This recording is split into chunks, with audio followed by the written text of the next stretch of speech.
자, 뭐 자전거 이상한 얘기는 하지 않을 거고요. 알겠습니까?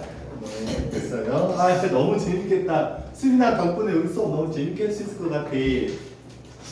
얘들아, 화학 반응에는요, 발열 반응이라는 게 있고 흡열 반응이라는 게 있어요. 그럼 발열 반응은 어떤 거냐면 먼저 기본 개념이 어떤 거냐면 얘들아, 학원 옥상 위에 승준이가 올라가 있어. 학원 바닥에 승준이가 있어. 우리 승준이가 옥상에 있으면 우리 승준이는 안정해, 불안정해? 불안정하죠? 왜 제가 뒤에서 이렇게 차면 어머 선생님 왜 그러세요? 하고 떨어질 거니까 우리 승준이 굉장히 불안정할 거란 말이야. 바닥에 있는 승준이 어때요? 매우 안정할 거란 말이야. 기본 개념이 뭐라 그러냐면 옥상에 있는 승준이는 에너지가 크고 불안정, 바닥에 있는 승준이는 에너지가 작고 안정. 대부분의 물질들은요 에너지가 작고 안정한 상태로 있으려 그래. 대부분의 물질은 에너지가 작고 안정한 상태로 있으려. 그래서 내가 에너지가 높은 물질을 가만 놔두면 저는 에너지가 낮고 안정해지고 싶어요 라고 해서 에너지를 방출하면서 에너지가 작고 안정한 물질로 변합니다. 그렇습니까? 내가 어떤 물질을 밖에서 열 에너지를 가열해줘. 열 에너지를 밖에서 가열해주면 에너지가 많아지면서 불안정해집니다. 됐습니까? 우리가 이것을 발열 반응, 흡열 반응이라고 해요. 여기서 중요한 게 뭐냐면 자, 내가 알고 싶은 건 사실 이거예요. 저게 뭐냐면 어떤 물질이 갖고 있는 고유한 에너지, 어떤 물질이 갖고 있는 고유한 에너지. 우리는 이제 뒤에서 배울 텐데 어떤 물질이 갖고 있는 그 고유한 에너지를 엔탈피라고 해요. 어떤 물질이 갖고 있는 고유한 에너지를 뭐라고 한다고? 엔탈피. 이제 조심하셔야 돼. 나는 방금 뭐라고 그러냐면 엔탈피라고 발음을 했어요. 저거 말고 비슷한 단어, 발음이 비슷한 단어가 뭐였냐면 엔트로피였습니다. 엔탈피와 엔트로피는 완전히 다른 겁니다. 엔트로피는요 무질서도라고요. 엔트로피는 무질서도. 엔트로피가 높을수록 말 그대로 무질서하다, 자유롭다, 에너지가 크다 이런 의미로 해석이 돼요. 됐습니까? 자연에서 모든 물질은 엔트로피가 무질서한 상태가 되려고 한다고 물리 시간에 배우게 되겠죠. 됐습니까? 지금은 그냥 엔트로피랑 엔탈피는 다른 거거든요. 엔탈피는요 어떤 물질이 갖고 있는 그 고유한 에너지를 보고 엔탈피라고 해요. 엔탈피. 그래서 결론부터 말할게요. 항상 중요한 생각이 뭐냐면 결론이다. 어떤 결론이냐면 우리가 이걸 왜 배우냐? 우리가 왜 배우냐? 과학자는 궁금했어요. 뭐가 궁금했냐면 어떤 물질의 엔탈피가 궁금했어요. 무슨 말이냐면 여기에 CO2라는 물질인데 만약 그러면 CO2라는 애는 과연 얼마만큼의 에너지를 가진 물질인가? CO2 1몰에는 에너지가 얼마만큼 있나? 그게 궁금했어요. 어떤 물질이 갖고 있는 그 고유한 에너지를 뭐라고 한다? 엔탈피라고 해! 됐어? 중요한 게 뭐냐? 엔탈피는 구할 수가 없어. 에? 뭐는 구할 수가 없다고? 엔탈피. 됐어? 왜? 변수가 너무 많아요. 그 변수를 지금까지 앞에서 배운 거야. 그 변수를 앞에서 배워봐. 뭘 배웠냐면 화원 시간에 뭘 배웠냐면 원자간의 결합에는 전자를 공유하는 공유 결합도 있고 이온 결합도 있고 금속 결합도 있었고 이거 뭐야? 원자간은 뭐라고? 결합. 됐어. 그 다음에 극성끼리 밀어 당겨 극성끼리 뭐라고? 극성끼리 당겨 무극성끼리 서로 땡겨. 그래서 양성자와 전자는 서로 밀어 땡겨.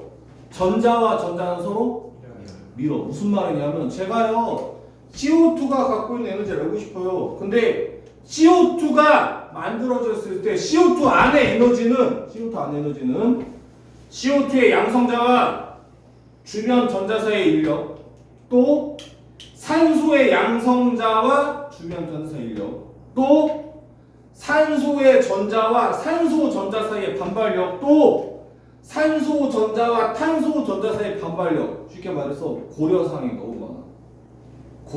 너무 많아. 내가 어떤 물질이 갖고 있는 고유한 에너지 엔탈피를 구하고 싶어. 그게 이 단어의 목표야. 근데 엔탈피는 구하기가 어려워. 왜 구하기가 어렵다고? 변수가 너무 많아. 양성자 사이의 인력과 반발력, 전자 사이의 반발력을 다 고려해야 되기 때문에 결국 말할게 못 구한다. 우리는 뭐를 구할 수 없다? 엔탈피. 알겠어? 여기서 엔탈피 해당하는 게 뭐야? 이 그래프. 알고 싶어. 뭐가 알고 싶어? 나는 엔탈피가 알고 싶어. 근데 고려할 게 너무 많아서 엔탈피를 구할 수 없어. 방법이 없으니까 그 방법을 찾는 거야 지금부터. 그 방법을 찾는 거야. 알겠어? 어떻게 찾을까? 야! 화학 반응에는 에너지를 방출하면서 하는 발열 반응도 있고 에너지를 흡수하면서 하는 흡열 반응도 있는데 내가 알고 싶은 건 뭐라고? 엔탈피. 근데 엔탈피는 구할 수가 없어. 왜 구할 수가 없어? 변수가 너무 많아. 근데 알고 싶은데 방법이 없으니까 내가 구할 수 있는 게 하나 있네. 뾰로로. 내가 구할 수 있는 게 하나 있네. 그래서 나는 뭘 구할 수가 있다? 반응열. 뭐는 구할 수가 있다? 반응열. 그래서 지금부터 우리가 하는 건 뭐냐면 엔탈피를 구하기 위한 노력. 됐어? 엔탈피를 구하기 위한 노력. 어떻게 구할 거냐면 반응열을 구할 겁니다. 됐습니까? 빌드업 한 거예요. 그러면요. 이거 이제 여러분들 그냥 살펴보고 지나갈게요. 반응열을 구하는 과정은 화원에서 하는 겁니다. 화원에서. 알겠습니까? 반응열을 구하는 과정은 그냥 비열 곱하기 질량 곱하기 온도 변화야. 비열 곱하기 질량 곱하기 온도 변화. 이거 중요하지 않습니다. 문제에 다 써있어요. 알겠습니까? 비열 문제 주어지고 질량 써있고 온도 변화 그대로 곱하면 됩니다. 끝. 됐어? 너네 요거 간이 열량계라고 이거 뭐라고 한다고? 간이 열량계. 간단하게 설명할게요. 안 좋아! 안 좋아. 알겠습니까? 간이는 무슨 뜻이야? 대충 만든 열량계에서 안 좋아요. 왜 그러냐면 나는 이 간이 열량계에 온도계를 가지고 온도를 재. 온도계를 가지고 뭐하냐? 온도계를 가지고 온도를 재. 아이씨 뭐하냐? 온도계를 가지고 온도를 재. 됐어? 놀래지 마. 질량은 저울로 재. 질량은 뭐로 된다고? 저울로. 놀래지 마. 비열은 이미 조사가 돼 있어. 그래서 이걸로 하는 건 온도 변화밖에 못 재. 이걸로 뭐밖에 못 된다고? 근데 문제가 뭐냐면 뾰로롱! 얘는요 열을 측정하는 이 물이 공기랑 접촉하고 있어요. 됐어? 무슨 뜻이야? 열이 외부로 전달돼. 놀라지 마. 열이 외부로 전달돼. 무슨 뜻이냐면 만약에 내가 이 안에서 화학 반응을 시켰어. 화학 반응을 시켜서 만약에 200줄의 에너지를 방출했어. 그러면 200줄이 전부 다 물의 온도를 높이는데 사용되는 게 아니라 일부가 주변의 공기한테 전달이 돼버리니까 실제로 방출한 열보다 더 적은 열만 측정이 돼. 됐어? 왜? 바깥쪽의 공기랑 접촉하고 있으니까. 그래서 저거 안 쓸 거야. 저거 안 쓰고 뭐 쓸 거냐? 통열량계 쓸 거야. 저거 안 쓰고 뭐 쓸 거라고? 통열량계 쓴 거야. 통열량계 그런 거 쓸. 아씨 아니야. 통열량계 내가 그냥 그려서 보여줄게. 지금 화면에 어떻게 나오냐? 통열량계는 간열량계를 단점을 없앤 거야. 간열량계 그냥 보여줄게 그냥 보고 가. 시료가 들어있는 통이 있고 여기서 내가 열을 발생시켜. 여기서 됐어? 그 다음에 바깥쪽에 물통 하나 만들어. 온도계 여기다 꽂아. 됐어? 그럼 아까는 열이 발생을 하면 열이 주변 공기와 바로 접촉을 했어. 이번엔 어떻게 할 거냐면 이중으로 만들어서 여기서 열이 생기고 그 열이 바깥쪽에 물로 전달이 돼. 여기 물이야. 됐어? 그러면 요 물의 온도를 측정을 하니까 물질에서 나온 열이 외부로 나온 걸 측정을 하는 거예요. 됐어? 근데 선생님 좋아요. 얘는요 열이 바깥쪽 공기로 직접 전달돼서 열 손실이 큰 거 알겠어요 선생님. 근데 얘도요 여기서 열이 생겨서 그 열을 주변에 물이 흡수했다 하더라도요 물이 주변 공기와 접촉을 하고 있으니까 열 손실이 일어나는 거 아니야? 일어나. 알겠어? 이것도 완벽한 건 아니야. 알겠습니까? 이것도 완벽한 건 아니야. 그런데 요게 좀 더 정확하긴 할 거야. 됐습니까? 이런 걸 간열량계, 이런 걸 통열량계. 그럼 이제 심나무대 볼게. 우리는 저 열량계라는 거로 뭐를 계산할 거냐? 비열 곱하기 질량 곱하기 온도 변화를 계산할 거예요. 저걸 계산하면 뭐가 나온다? 열의 양. 저걸 계산하면 뭐가 나온다고? 열의 양. 그래서 이 단원의 최종 목적은 뭐냐면요. 이 열량을 더하거나 빼서 저 열량을 더하거나 빼서 어떤 물질 엔탈피를 구하는 게 이 단원의 최종 목적이에요. 끝. 그거 하려고 열량계의 원리, 반응열이 뭔지, 반응열이 뭔지, 흡열이 뭔지에 대해서 한번 살펴본 겁니다. 됐어요. 이제 보겠습니다. 한번 보고 갈게요. 자, 밑줄 한번 쳐보겠습니다. 엔탈피라는 건 어떤 물질이 자 특정한 온도와 압력, 특정 온도와 압력, 온도와 압력이 달라지면 엔탈피가 변한다는 뜻이야. 온도 압력이 변하면 엔탈피가 변한다는 뜻이야. 밑줄 한번 쳐봐요. 밑줄 한번 쳐봐요. 어떤 특정한 온도 압력에서 그 물질이 갖는 에너지를 뭐라고 한다? 엔탈피라고 합니다. 엔탈피. 됐습니까? 이제 이걸 기억해야 돼. 이걸 기억해야 돼. 뭘 기억해야 되냐? 우리가 요거 요 델타 H라는 게 뭐냐면요, 엔탈피의 변화량의 뜻이야. 델타 H가 뭐라고? 엔탈피의 변화량. 그래서 그냥 이런 거야. 여기에요, 어떤 물질 X가 있었는데요, X가 화학 반응해서 X 다시가 된대요. 됐습니까? 이 물질이 갖고 있던 원래 엔탈피 알 수 없습니다. 알겠습니까? 알 수 없어요. 근데 그걸 내 마음대로 200이라고 해볼게요. 200. 얘가 화학 반응했더니 이 물질이 갖고 있는 고유한 에너지 엔탈피라는 값이 50이 됐대요. 됐습니까? 몇이 변했어? 150. 그 변한 150을 반응 엔탈피라고 해요. 그 변한 150 뭐라고 한다고? 반응 엔탈피. 됐습니까? 그럼 이 반응 엔탈피 150을 우리는 델타 H라고 쓸 거예요. 델타 H. 근데 문제에 써 있어. 아니 문제가 여기 써 있어. 지금 뭐라고 써 있냐면 이 반응 엔탈피는요, 생성물의 엔탈피에서 반응물의 엔탈피를 빼는 거야. 생성물의 엔탈피에서 뭘 뺀다고? 반응물의 엔탈피를 빼는 거야. 그럼 이거 숫자 그대로 쓰면 X가 반응물이고 X 프라임이 생성물이에요. X 다시가 생성물이야. 알겠습니까? 뭐 어떻게 한다고? 생성물의 엔탈피 50에서 생성물의 엔탈피 50에서 반응물의 엔탈피 200을 빼는 거야. 얼마가 나와? 마이너스 150. 끝. 자, 이제 뭘 기억하셔야 되냐면 지금 에너지가 많은 애가 에너지가 적어지는 거죠. 요 반응은 발열 반응이야, 흡열 반응이야? 발열 반응이야. 됐습니까? 그럼 발열 반응했더니 반응 엔탈피 값이 양수가 나와, 음수가 나와? 음수가 나와. 음수 나와. 끝. 됐습니까? 얘들아, 항상 선생님이 말하지만 이게 오래 기억이 안 난다. 이게 오래 기억이 안 난다. 알겠습니까? 우리가 배우는 게 오래 기억이 안 나. 그래서 그러니까 임팩트 있게 과정을 기억해야 돼. 임팩트 있게 과정을 기억해야 돼. 먼저 과정을 기억하고 한번 물어봐 보자. 승준아, 삼투압 공식 무슨 공식? 삼투압 공식. 삼투압 공식이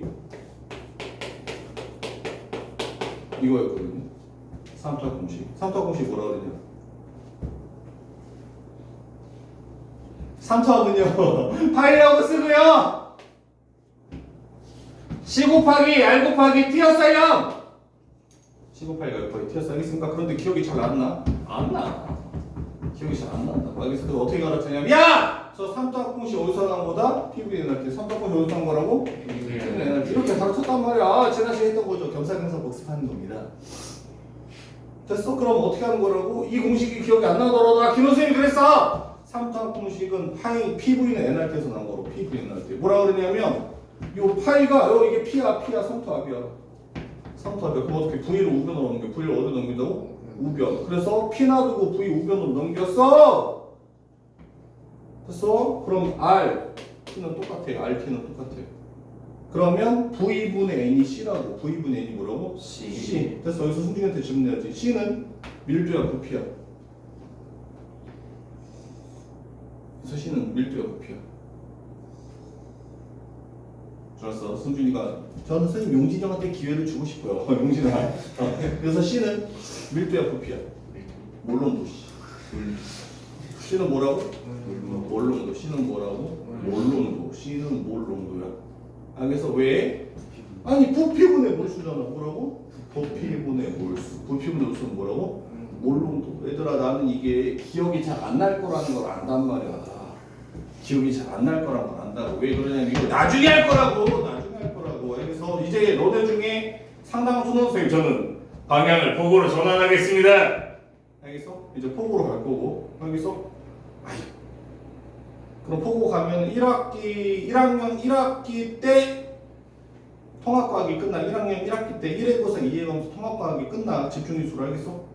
그러면 1학년 이맘때 1학년 중간고사 볼 때 이걸 바로 본다고. 화원을 본다고. 그래서 그러니까 그때 기억을 해야 돼. 알겠어? 근데 거꾸로 말하면 화투는 지금 배우고 최소 2년이야. 알겠어? 과거 간 애들은 바로 가자마자 화투야! 써먹을 거고. 알겠지? 근데 우리 일반고 간 애들은 뭐 조금 2년 3년 있다 써먹을 거라고. 2년 3년 2년 3년 있다가. 알겠지? 그럼 대다수는 그럴 거라고. 대다수는. 알겠지? 여기서 한두 명 붙겠지. 그래서 안 붙을 수도 있어. 다 떨어질 수도 있어. 그래서 어차피 운이야. 아니 일정 수준 이상 가면 운이야. 엄마한테 이거 하지 마. 아 이거 나 찍혔네. 인생은 운이 상당히 중요해. 알겠지? 인생은 운이 상당히 중요해. 아무튼 어쨌거나 어쨌거나 이게 문제야. 그래서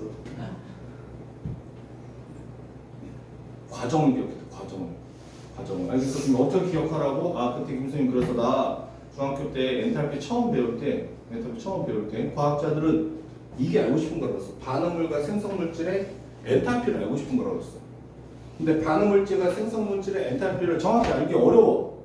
그래서 어떻게 할 거라고? 발열 반응 또는 흡열 반응을 이용해서 반응열, 방출하는 열과 흡수하는 열을 계산을 할 거고, 이 방출하는 열과 흡수하는 열을 이용을 해서 나는 이걸 구하고 싶은 거야. 됐어? 그 다음에 반응 엔탈피라고 하는 건 어떤 물질이 갖고 있는 에너지, 생성물이 갖고 있는 에너지의 차이를 구하는 거였고, 그래서 그 밑에 생성물의 엔탈피 합에서 반응물의 엔탈피 합을 빼면 반응 엔탈피가 나왔고 그 값이 뭐가 나왔다? 발열 반응일 때 음수. 발열 반응일 때 뭐라고? 음수. 흡열 반응일 때 양수. 그래서 이제 하나를 기억하고 뭐 하나를 기억하냐면 일단은 그래서 반응 엔탈피 구할 건데요. 반응 엔탈피 지금 어떻게 했냐면 생 빼기 반 했다. 뭐 했다고? 생 빼기 반. 그래서 왜 그럼 좀 뒤에 가면 반 빼기 생할 거야. 알겠어? 그때 두 개가 있었어. 반응 엔탈피 구하는 방법이 김효수가 그때 두 개라고 했어. 처음 가르쳐준 게 순서가 바뀌었었다. 처음 가르쳐준 순서가 반대였다. 김효수가 처음 가르쳐준 게 생 빼기 반이었고 그때 뒤에 또 배운다 그랬는데 뒤에 또 배우는 거 반대라 그랬는데 이렇게 기억하라고. 처음 가르쳐준 건 생 빼기 반이었어. 처음 가르쳐준 건 뭐라고? 생 빼기 반. 그럼 생 빼기 반을 했을 때 발열 반응이 음수가 나왔어를 확실히 기억을 하면 그래서 그 다음 거는 반 빼기 생이고 반 빼기 생은 결합했는데 여기 있으니까 반 빼기 생은 결합이 좀 이따 하도록 할 거야. 그래서 반응의 잡이는 생 빼기 반으로 계산을 하고 발열 반응에서 음수가 나왔어요. 뾰로로. 그래서 이제 흡열 반응과 발열 반응 한번 비교해 보자면 이거 잘 보입니까? 네. 정말 나는 너무 싫어요. 제가 평상시와 똑같은 말투와 평상시와 똑같은 단어만 사용을 해서 수업을 진행 중인데 여러분들 정말 발열 반응과 흡열 반응 되고 확실하게 그냥 발열 반응만 기억을 할게요. 발열 반응 엔탈피가 재료가 큰 겁니다. 반응물이 크고 생성물이 낮은 거고요. 그 사이에 방출되는 이 에너지를 반응 엔탈피라고 하고 기호로 델타 H라고 나타납니다. 됐습니까? 그러면 반응 엔탈피는 발열 반응에서 음수가 나와요. 발열 반응에서 뭐가 나온다고? 음수가 나옵니다. 끝.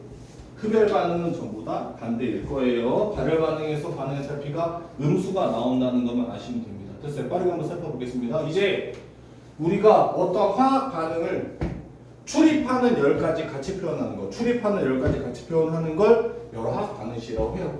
그래서 식을 쓸 때 그 전까지는 반응물과 생성물만 썼는데 그 뒤에 출입하는 엔탈피까지 같이 써주는 이 화학 반응식을 열화학 반응식이라고 합니다. 그럼 열화학 반응식 할 때 주의사항이 뭐냐면 반드시 상태를 뒤에 표현해줘야 돼요. 뒤에 상태를 표현해줘야 알겠습니까? 왜 그러냐면 상태가 G냐 S냐 L이냐에 따라서 엔탈피가 달라져요. 알겠습니까? 너무나 당연히 얘기했지만 자 생각해봅시다. H2O가 있어요. 됐습니까? 다이어그램 세로축은 엔탈피입니다. 자, H2O가 S일 때야. 생각해봐. 자, 고체 상태의 물을 내가 액체로 만들려면 가열해야 되겠죠. 고체 상태의 물을 액체로 만들려면 뭐라고? 가열. 그 말은 무슨 뜻이냐면 똑같은 물이라고 하더라도 액체가 엔탈피가 높다는 뜻이고 액체 상태의 물을 기체로 만들려면 뭐였는데 가열해야 돼요. 그러니까 당연히 똑같은 물이라 하더라도 고체냐 액체냐 기체에 따라서 엔탈피가 좀 달라집니다. 그러니까 반드시 열화학 반응식을 나타낼 때는 물질의 뭐를 상태를 반드시 포함해서 적어 주셔야 됩니다. 됐습니까? 여러분 아셔야 될 거. 자 이제 발열 반응에서 엔탈피 값이 음수값, 무슨 값이 나온다고? 음수값. 흡열 반응에서 양수값이 나옵니다. 끝. 됐어요. 필요한 설명은 다 드렸습니다. 다 드렸습니다. 예, 방금 설명드린 대로 열합 반응식을 나타낼 때는 반드시 뭐가 동반돼야 돼? 상태가 동반돼야 되고, 상태에 따라서 반응 엔탈피 값이 서로 다르게 표현이 됩니다. 온도와 압력은요, 그냥 항상 25도씨 1기압이라고 하셔도 됩니다. 알겠습니까? 항상 평상시 상온 25도씨 1기압 상태에서. 큰일 났네요. 수업이 너무 재미가 없나봐요. 우리 태양이 우리 굉장히 집중 되게 열심히 하는 스타일인데 오늘 조금 피곤한가, 그죠? 피곤한가, 나른함이 약간 겹쳐서 지금 네, 굉장히 힘들어하고 있네요. 됐어? 여기 빵꾸 채우고 있습니다. 121쪽 빵꾸 채우고 있습니다.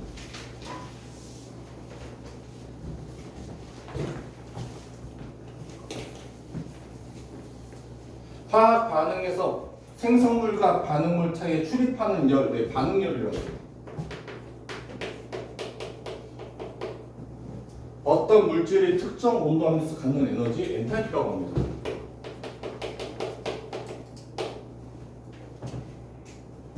됐어요? 반응 엔탈피는 반 빼기 생이다, 생 빼기 반이다? 예, 생 빼기 반입니다. 생성물 엔탈피 합에서 반응물 엔탈피 합을 빼주시는 겁니다. 결합 에너지는 반 빼기 생이거든요. 결합 에너지 저 뒤에 가서 할 겁니다.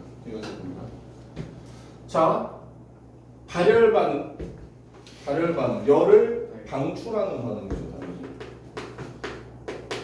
흡열 반응, 열을 흡수하는 반응이고요.